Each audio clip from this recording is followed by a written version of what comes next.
Hello, everybody, and welcome to Flak's first Babylon 5 podcast. This is not going to be exactly representative of what you're going to see each, I'm hoping, week. It just depends. I am still trying to find a co host. So if you watch this, I'm going to post an announcement about this in the Babylon 5 groups, and hopefully the admins will allow that to be there. So this show will be, I am hoping, every week on Sunday at 12 noon, which is the regular time that the old Fan Flak podcast used to play. So I'm still going to aim for the same time period. Every episode, I'm going to try to deal with one episode of Babylon 5. Today's episode, I'm going to be dealing with the pilot of the series, which was called The Gathering. Now, The Gathering was shot February 22nd, 1993, which was a little more than a year before the first episode of the regular series premiered. And there were, as you can imagine, quite a few changes. I think there were a few actors that were unavailable. Some, I guess, Michael Straczynski didn't care for, and he whipped up quite a few changes. There were a number of main characters of the show who did not appear in the pilot episode. Pardon me. Including, for instance, main characters of the series. I'm assuming you guys have watched the show. I can't imagine any reason you would want to watch a Babylon 5 podcast if you had never watched the show. So I'm going to assume you have watched the show. The Gathering, maybe you haven't seen The Gathering. Maybe you didn't like The Gathering, didn't watch the whole thing. I'm afraid it is a little rougher around the edges than the regular series. It is. It's still a good show. Good sci-fi for the time period that it came out in.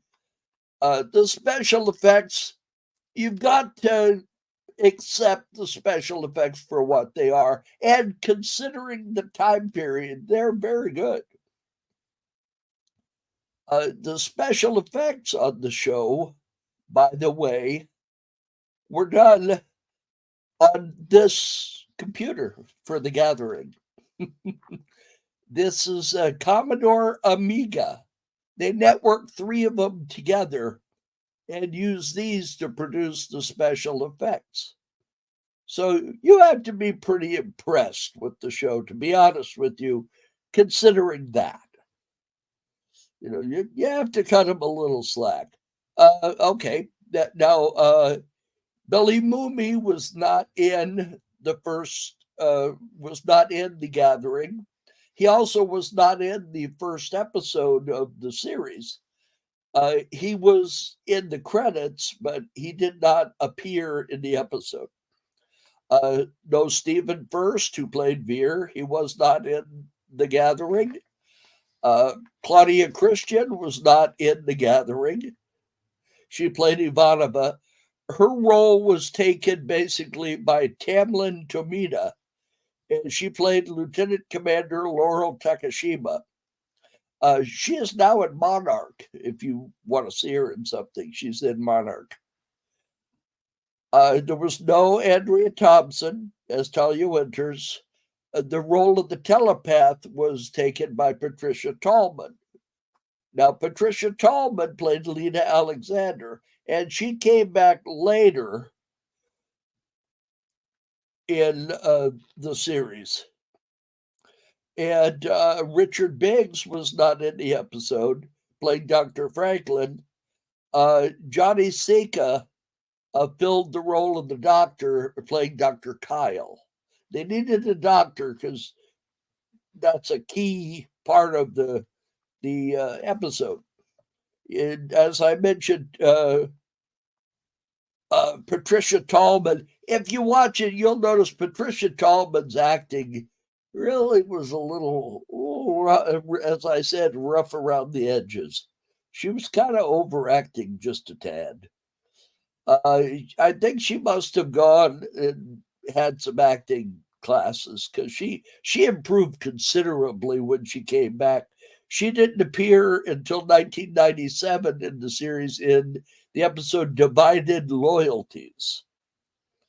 She was in 48 of the 111 episodes, so she almost half.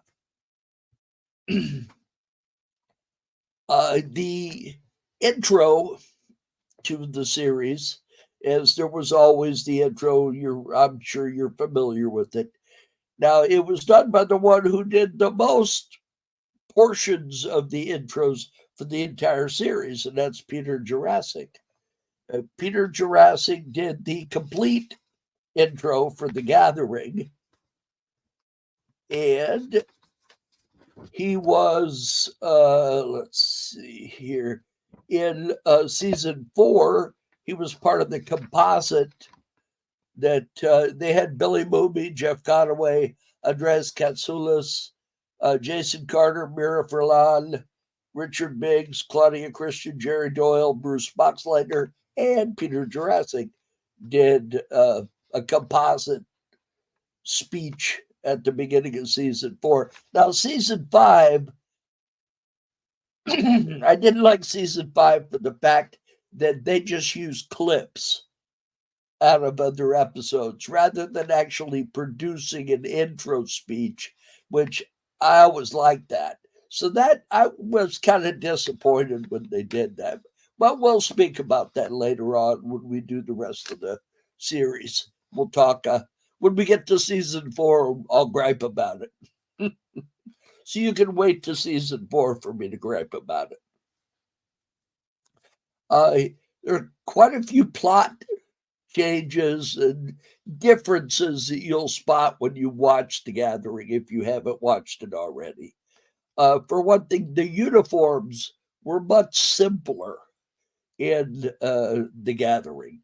You know, I'm sure they had budget issues, so they had to deal with that. So the uniforms and the sets were much. Now, the sets are pretty good. For instance, let's see here. Here's the casino. I mean, this is an expensive set. It's multi-stories tall, a lot of tables, shapes of tables. All that stuff had to be made and lit. So I'm sure this wasn't cheap producing this set. You'll notice if you watch the series, though, that the casino is much fancier. It has a stage, which this casino does not have. Now, here's the poster of the series showing the altered makeup that Jakar had. And Jakar wasn't the only one with altered makeup. We'll talk about that in a minute. Now, this is towards the end when Kosh was back and feeling better and they were welcoming him. He was the last of the ambassadors to get on the station.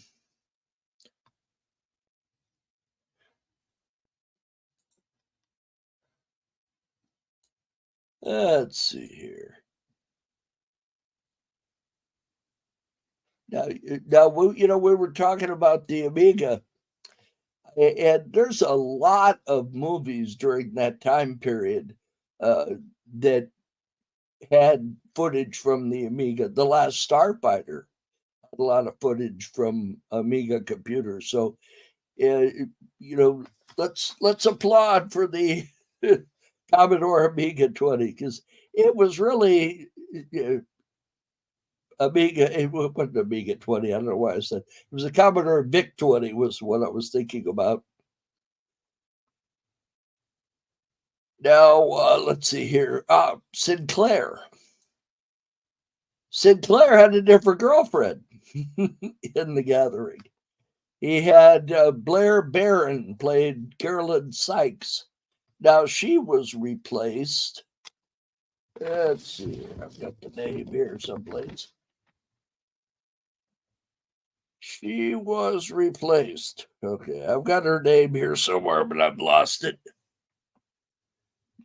Let's see. Weapons were changed. Oh, here it is. She was replaced by Catherine Sakai. And she played his. They were supposed to get married in the last episode of season 1, but well, we'll talk about that later. And you know that was sad. I'm not going to go into all that with Michael O'Hare right now. We'll talk about that later once it gets towards him leaving the show. As I mentioned, Tamlin Tomita on the show. Here's one picture I liked. It was right towards the end when she told everybody that Babylon 5 was now open for business.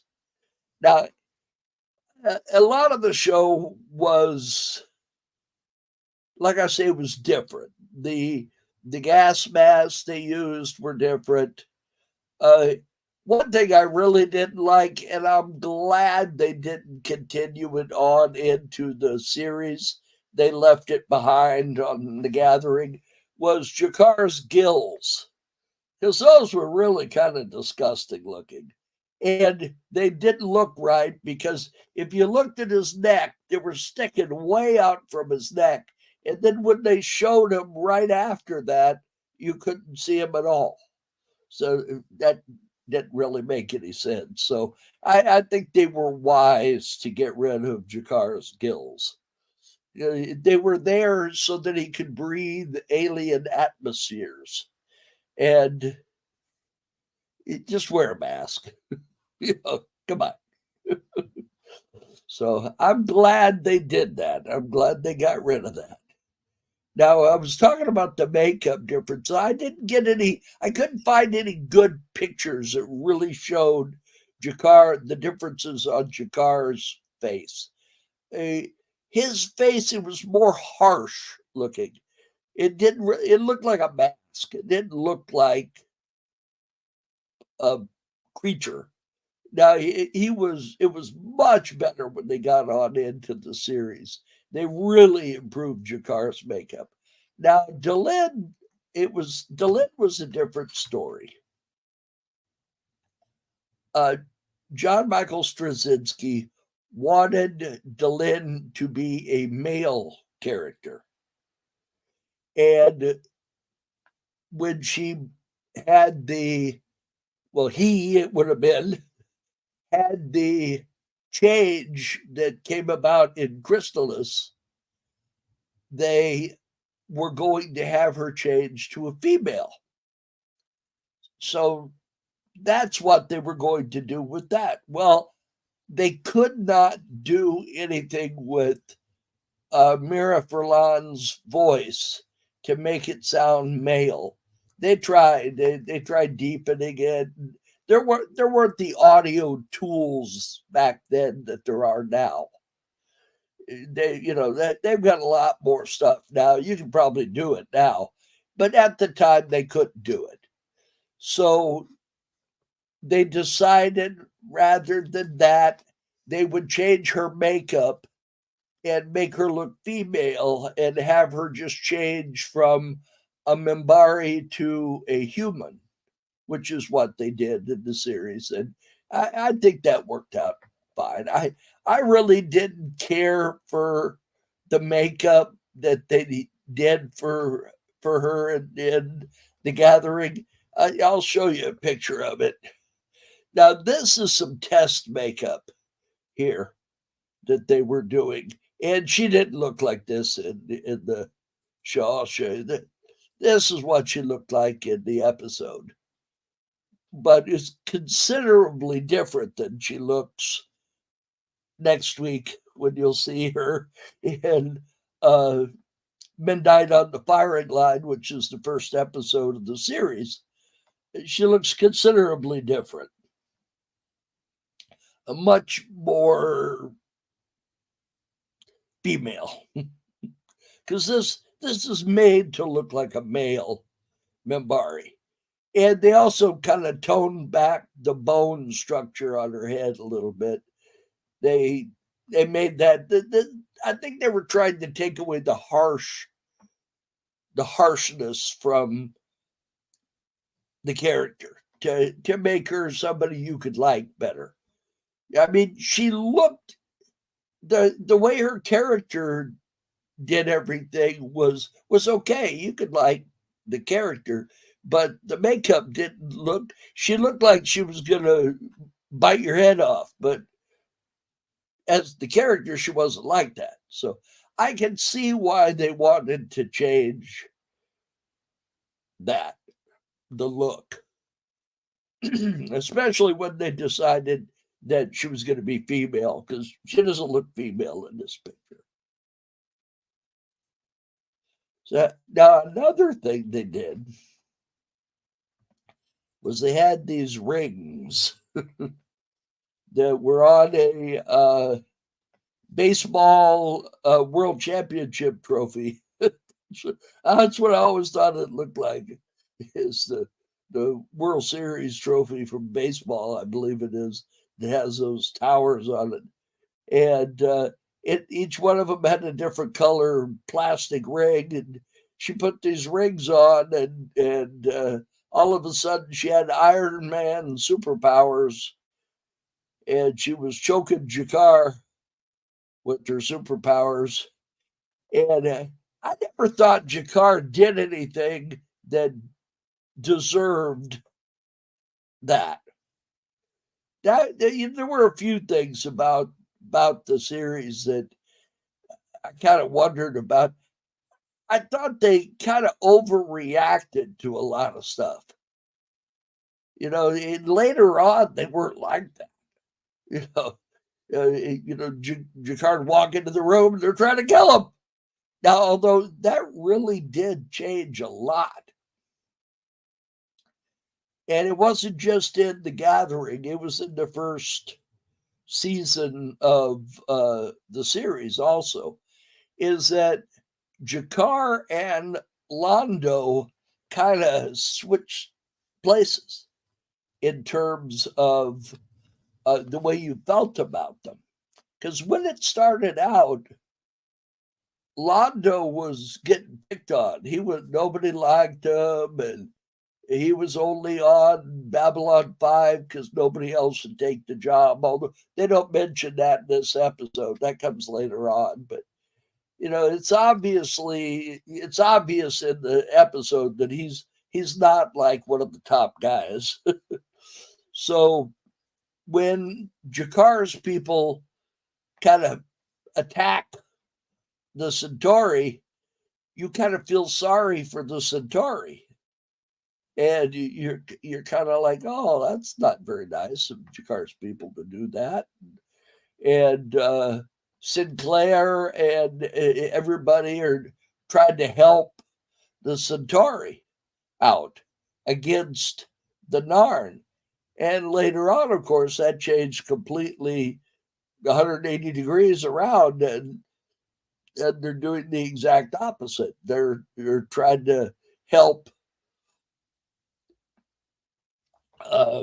Jakar out against Londo, because Londo, I don't want to talk about the other episodes because I don't want to ruin anything for anybody that hasn't watched them. So just take it from me, things change. Now, something else about the podcast. It's not necessarily going to remain, pardon me, I've got a little bad throat here today.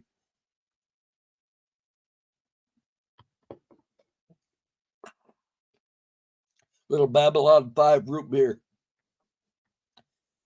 But I'm going to improve on things as the show goes. As I said, I'm still looking for a co-host. Anybody wants to be the co-host, get a hold of me. Message me. I'm on all sorts of places on Facebook. I'm in most of the Babylon 5 groups. I'm in the fan Flak group. I also have a Disneyland Magic Key Holder group that has a picture of Mickey Mouse on it. So you can find me in any of those groups. Just type my name in, Mark Tanner, MarkTanner, and you can come up with my Facebook account and send me a message. Tell me you're interested in being the co-host of the podcast, and I'll get a hold of you and we'll talk about it. I had a couple of people that I thought were interested, but they didn't get back with me, so I guess they've changed their minds. So, or if they haven't changed their minds, get a hold of me because I'm doing it, and I'm going to improve on things. I kind of just threw that logo up there together tonight, just so I had something in the corner that at least looked halfway decent. I'm going to improve on that. It doesn't look quite as good as I would like, so I'm going to work on that. I am a fan of Photoshop, so I like to sit around and tinker with the pictures and stuff on Photoshop. So let's see. I believe I have shown you all the pictures. One more picture. Oh, by the way, this episode's only going to be 30 minutes. I'm going to do an hour show once we get rolling. This one, since I'm doing it by myself, it's really hard to sit here, especially when you got a little crappy throat, to talk for an hour by yourself. It really is. So I'm hoping somebody get a hold of me. we'll do a show together, you and I. But one thing I did want to mention, this was something I thought was kind of funny. I got a feeling when they were shooting the episode that JMS, that when I say JMS, I mean John Michael Straczynski, who was the creator. He wrote most of the episodes. He's responsible for Babylon 5. Like Gene Roddenberry was responsible for Star Trek, JMS is even more responsible for Babylon 5. So I have a feeling they were sitting around and JMS said, in the casino, he said, I'd like to have an alien bartender. And maybe they just didn't have the budget, to put together another set of alien makeup and so forth. Maybe they just couldn't put it together. And instead they went in there and they looked for a costume and they found a gorilla. Because almost every makeup place has a gorilla costume. So they decided to have a gorilla bartender. Now, you'll notice if you ever watched the rest of the series, they never had another gorilla bartender. The gorilla bartender was sent out the airlock or something, but he never showed up again on Babylon 5. So if anybody talks to you about the gorilla bartender, here's a picture of the gorilla bartender. Now, I had never really noticed it. I watched that episode I don't know how many times.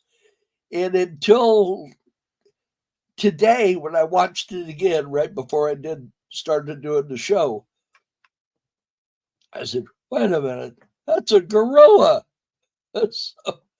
So then I got online and I found a picture somebody had posted. You used to be able to do screen captures of videos on your computer, but now they've put something in there, they won't let you do it. So if you want to get a screen capture, you have to get some special software or take a picture with your phone, which ends up not too good. So this is what I got here. Well, this is a good picture, but that's why it's difficult to do that. Like this show also plays on YouTube. YouTube is really picky. Well, Google is really picky about uh, using images from television shows, music, anything like that.